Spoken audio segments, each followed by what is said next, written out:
Yo, what up, dude? So, whoa, let me make these videos a little bit smaller. All right, man. So, we're gonna get into some good today. That's for dang sure. And I love that you said that all you've been told is that your hip shoulder separation is limited, because I love that. And I'm going to tell you exactly why I think that is a very tough coaching terminology. So, all right, man, do me a favor, get out like a pen and a paper and just jot down some like quick notes. So if there's anything that I talk about throughout this screen that doesn't click for you and you just don't really understand my terminology, go ahead and write that down.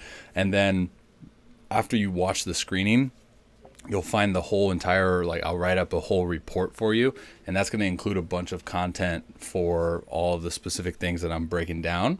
So if the questions that you have are still not answered, go ahead and email me whatever you have as far as questions go. So we're really going to dive into about 3 different breakdowns that I see that are really limiting you. So first off, be pumped because you're at 90 miles an hour, and like you said, you're limited towards the one thing I think that's a huge factor in power output: pitching velocity, throwing, separation, right?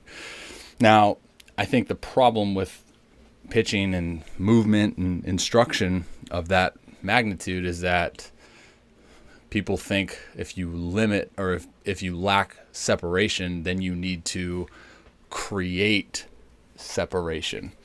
And that's exactly what I see you do. But anyways, so how I do these is I go in order of appearance of the delivery, and then we'll double back afterwards, and we'll talk about where I think you should spend time and effort into your progressions with which breakdown. So starting off from your leg lift, let's go over here. I think you could 100% benefit from increasing forward momentum in your initial move, right? So you'll see a ton of content on this particular breakdown, but it's something that a lot of people kind of misinterpret, because when we lift, we are consciously thinking about staying back, which is like that hip coil that you see you have here, which isn't bad. Like that's actually a pretty good positioning there. But if we limit our momentum in the initial move, then we're not able to increase our forward acceleration towards home plate, right? So now, descending from your peak leg lift, now you have to create acceleration, right? Instead of, what if we just created acceleration by increasing forward move? Does that make sense? I hope it does. So like I said, man, there's going to be a ton of context in the report. Let me pull up just a quick video of this. So I know it gets often confused. So just watch Stroman. Let's get that out of there. So watch how as soon as he lifts his foot and disconnects from the ground with that lead foot, his body is going to be moving forward. You notice that? Even though there's a shift in the camera, you can hopefully still see it.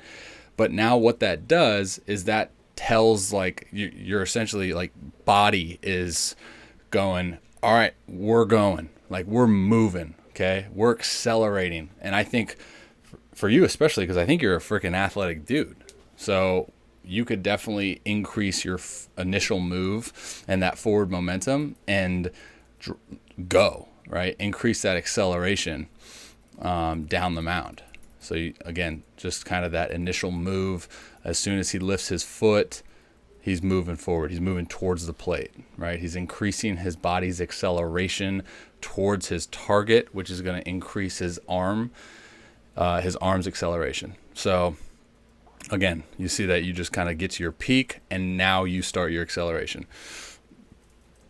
Now, that's going to be one of those things, and this is where I have a whole conversation about accelerators and drivers, where we won't get into that. You'll see a video on that, but it's about kind of identifying who you are and what you do really well. I specifically like athletic dudes that can move quick. I always want them accelerating. So now we're going to get you into what I see like a lack of hip internal rotation. So it just looks to me that you're not maximizing internal rotation, but at the same time, it could be because you're consciously thinking about what you've been told, lacking hip shoulder separation. So watch what your body kind of naturally does. Pulls this way, right? So here's my thing now that we're on the topic. My conversation with hip shoulder separation is it should never be forced. It's a natural movement. Okay. The problem with you and why you lack it is because you have late hip rotation. Okay.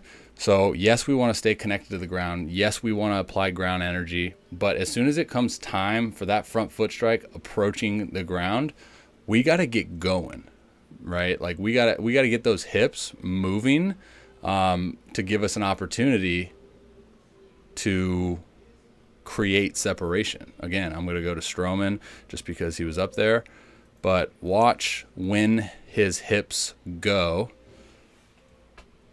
in relation to front foot strike. So boom, right? So his hips go, his arm raises at the right time to create authentic separation from his trunk to his hips, right? So it's not necessarily you're forcing counter rotation of the trunk. Your hips are just going, and your hands coming up to throw, and you create authentic separation, right? So you see the shoulder and the hip are segmented there. Now with you see that you never really create a ton of disassociation with those, right? So they're kind of like moving together. When I look at guys and I screen guys at front foot strike, I want to be able to essentially see the sole of their foot, right? Of their cleat. I want to see that. So now I know that those hips are moving. See how you're like, right? You're just late. Okay. So the hand timing is good. Okay. The hand timing's optimal. I like that where it's at. But if we can just get those hips moving, I think that that will take care of a lot of things, including this next breakdown that I see of this trail leg actively shooting into hip flexion here. Again, we want to maximize hip extension and hip drive, right? We don't want that thing to come in. It's usually trunk instability, right? We're having a breakdown of the trunk. We're not able to express all of that energy that we've had in the ground out through the fingertips. So just want to maintain elongated trail leg. And dude, now that we're kind of starting to double back, the hip rotation is going to be your most important thing, because I think the trail leg hip flexion is just occurring because of the sequencing, right? Your body's just out of sequence. You're not moving optimally, if you will. So you clean up the hip rotation first, right? You get those hips moving on time. You find a way to segment your upper body and the lower body to create that stretch. It's going to be different. I have a client in person right now who we're going through a complete overhaul just because he's never really felt that movement, right? So you'll see a ton of like mobility, movement progression stuff. You're going to see a ton of content on hip rotation progressions, forward momentum and acceleration, and then lastly trail leg hip flexion. And as I mentioned with the internal rotation of the hip, I'll program some mobility progressions for that as well. So hopefully all that made sense, dude. I think that's gonna be fantastic for you, because it frustrates me why like people can be like, oh well, you just lack hip shoulder separation. It's like, okay, why? Next thing and last thing, when you long toss, wear cleats,